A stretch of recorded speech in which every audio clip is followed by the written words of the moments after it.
I shook a box of dog biscuits. The sound never failed to produce the skittering noise of toenails on wood floors, and always resulted in my puppy hurling his whole body, from his long flapping ears to his short stump of a tail, straight at me. Shake-a, shake-a, shake-a. Ace! Nothing. Don't panic, I told myself. But how could I not? I'd spent my entire 11 years trying to get a dog, and now, poof, I'd lost him. In the hall closet, I found a jumble of boots, but no sign of my spaniel Mix's small freckled snout. Calling his name, I wandered through the house, opening doors, looking under furniture, and glancing outside in hopes of seeing a furry brown and white streak race past. Through the kitchen window, I could see my mom raking leaves. It was only the second week in October, but already it seemed like everyone was talking about snow and trying to predict when the first flakes would fall. I waved frantically to get her attention, which resulted in her making the "just a sec" sign, patting the air with one of her gloved hands. The car was gone, so I figured my dad was out at the store getting more salt or sand or other snow-busting materials. This being our family's first winter in Vermont, my parents weren't taking any chances. Could Dad have taken my puppy with him? No way. Ace had had too many accidents in the car for that to happen. I had already checked every possible spot upstairs, and I was starting to feel pinpricks of worry. It was strange enough waking up and not finding Ace standing over me, chewing his beloved squeaky toy banana, which I won for him at the Champlain Valley Fair, inches from my nose. But it was truly bizarre not to find him in any of his next favorite spots, on my little brother Sam's bed, or on my parents' bed, or in the sunny spot on the bath mat. Ace's own dog bed was empty, but that was no surprise.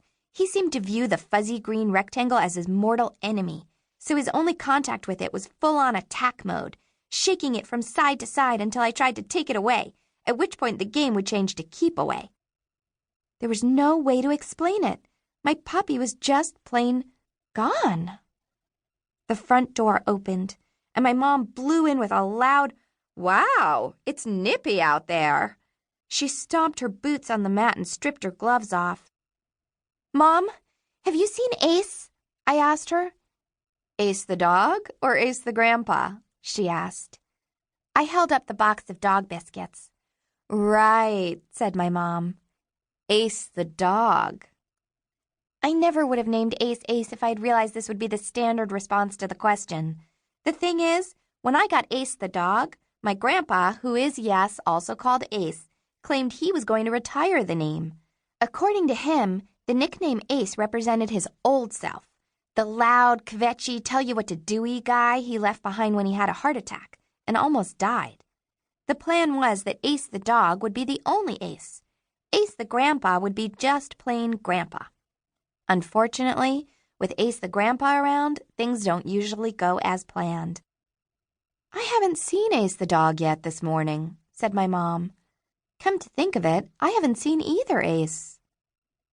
There was one place left to check. Ace the grandpa's room, a no-dogs-allowed zone if ever there was one.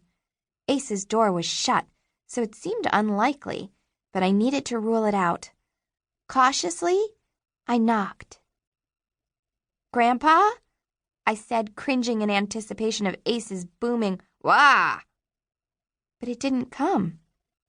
This was starting to feel like an old episode of The Twilight Zone, Ace's second favorite show after Star Trek. Had aliens come in the night and taken both Aces? I pushed the thought out of my mind and knocked again, louder this time. "Ace?" I tried. Bupkis, as Ace would say. No response. Ace the grandpa was probably sleeping. That is, I hoped he was sleeping. Ever since his heart attack, I was a lot more nervous that something bad was going to happen to him. Every coughing fit that forced him to sit down made my heart race, like I was going to have a heart attack of my own. But each time he turned out to be fine, I would tell myself, "See?" Still, I couldn't seem to stop worrying in the first place, so getting no answer at Ace's door did not feel good at all. Even his usually annoying response of yelling, "Wah!" would have been reassuring. I was turning to go back to the kitchen when I heard a very soft, whining noise. Now that sound I'd know anywhere. Ace! I exclaimed happily. Slowly, I turned the handle and opened the door a crack. Ew! The telltale smell hit me first. Holding my nose, I stumbled in, fumbling for the light switch, and stepped in something squishy.